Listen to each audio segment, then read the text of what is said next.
Singer और actor Diljit Dosanjh ने अपने एक कॉन्सर्ट में खालिस्तानी सपोर्टर्स को जमकर लतेड़ा, फटकार लगाई और वेन्यू से खदेड़ दिया।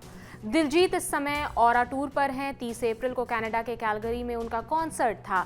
जिस वक्त वो स्टेज पर परफॉर्म कर रहे थे तभी ऑडियंस में कुछ लोग खालिस्तानी झंडा लहराने लगे। ये देखकर दिलजीत ने इवेंट रोक दिया और उन्हें जमकर सुनाया। दिलजीत ने इस मंच से पुराने विवादों पर सफाई भी दी है। पिछले साल जब वो कौन बनेगा करोड़पति शो में गए थे तब उन्होंने अमिताभ बच्चन के पैर छुए थे। इस वाक्य को लेकर एक संगठन है सिख फॉर जस्टिस, उन्होंने आलोचना की थी। इस पर दिलजीत की सफाई आई है, उसके बारे में बात करेंगे। लेकिन सबसे पहले इवेंट की बात कर लेते हैं। स्टेज पर दिलजीत परफॉर्म कर रहे थे, उस दौरान कुछ लोगों ने खालिस्तानी झंडे लहराए। तब दिलजीत ने स्टेज से कहा कि मेरा काम चैरिटी नहीं है, लेकिन मैं जिस भी प्लेटफॉर्म पर जाता हूं हमेशा पंजाब के बारे में ही बात करता हूं।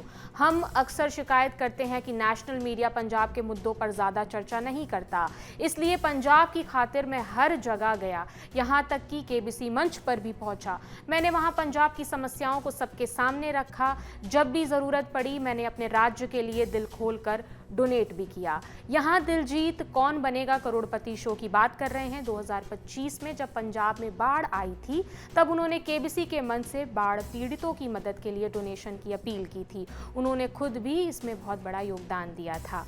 दिलजीत ने बताया कि पिछले साल वो ऑस्ट्रेलिया में कॉन्सर्ट कर रहे थे, वहां भी कुछ खालिस्तानी सपोर्टर्स ने माहौल खराब किया था। वो आगे कहते हैं कि मैं जिमी फैलन के शो पर भी सिर्फ पंजाब और गुरु नानक जहाज घटना के बारे में बात करने गया था। मैं वहां अपनी किसी फिल्म या गाने का प्रमोशन करने नहीं गया था। मेरा मकसद सिर्फ पंजाब और उसके मुद्दों को दुनिया के सामने लाना था ताकि नेशनल मीडिया भी इस पर बात करे। इसके बावजूद अगर आपको इस बात से दिक्कत है मैं टीवी पर किसी के सामने बैठा तो फिर आप जितने चाहे उतने झंडे लहराते रहें, मुझे कोई फर्क नहीं पड़ता। अब आपको यहाँ पर केबीसी शो की कंट्रोवर्सी भी बताते चलते हैं। क्या है ये केबीसी वाली कंट्रोवर्सी? पिछले साल अक्टूबर में दिलजीत केबीसी सीजन 17 में गए थे। उन्होंने नेशनल टेलीविजन पर शो के होस्ट अमिताभ बच्चन के पैर छुए। अमिताभ ने उन्हें पंजाब दा पुत्र कहकर संबोधित किया था। दिलजीत ने इसी एपिसोड में अपनी फिल्म चमकीला के गाने मैं हूँ पंजाब गाया था। लेकिन जैसे ही एपिसोड ऑन एयर हुआ सिख फॉर जस्टिस नाम के संगठन से धमकियां मिलने लगी।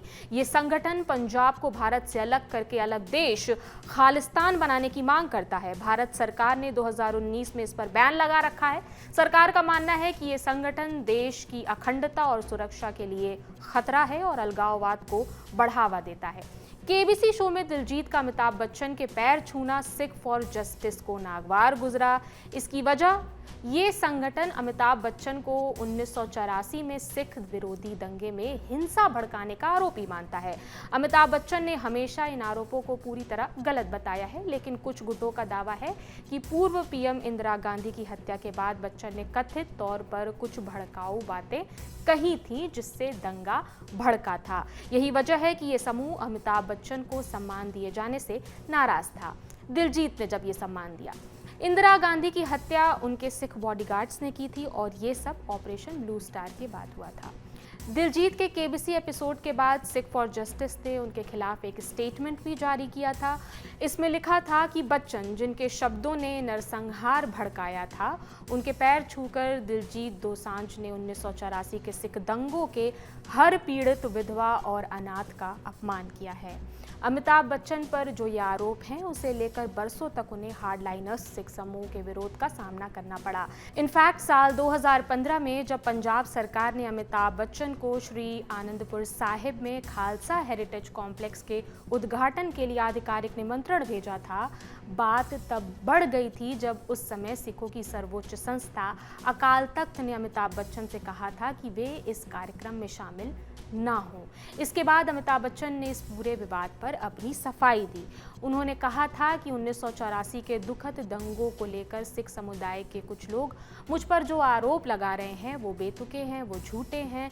मैंने हिंसा भड़काई थी, ये गलत है। उन बातों ने मुझे बहुत ज़्यादा दुख और तकलीफ दी है। इन आरोपों का सच्चाई से कोई लेना देना नहीं है।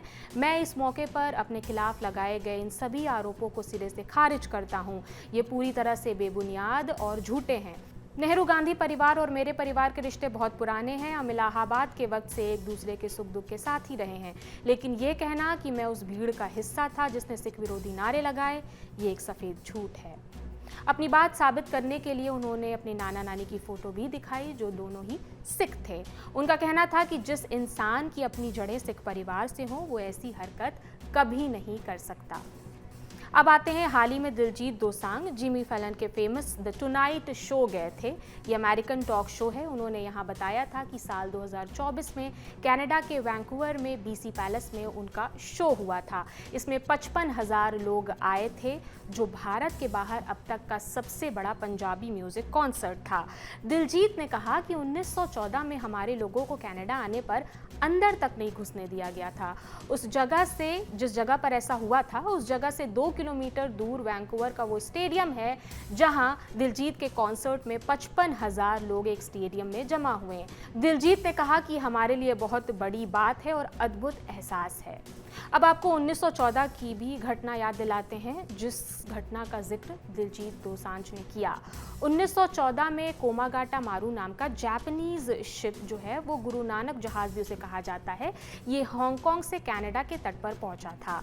इसमें 376 यात्री थे, ज़्यादातर पंजाबी थे, लेकिन कनाडा सरकार ने उन्हें वहां उतरने नहीं दिया, इनकार कर दिया उनके उतरने से। उन्हें खाने पीने की ज़रूरी चीज़ों से भी महरूम रखा गया और ज़बरदस्ती वहां से निकाल दिया गया। जब वे भारत लौटे तो ब्रिटिश सरकार ने उन्हें विद्रोही मानकर गोलियां चलवाईं और इस घटना में 19 लोगों की मौत हो गई और कई लोग जेल भेज दिए गए।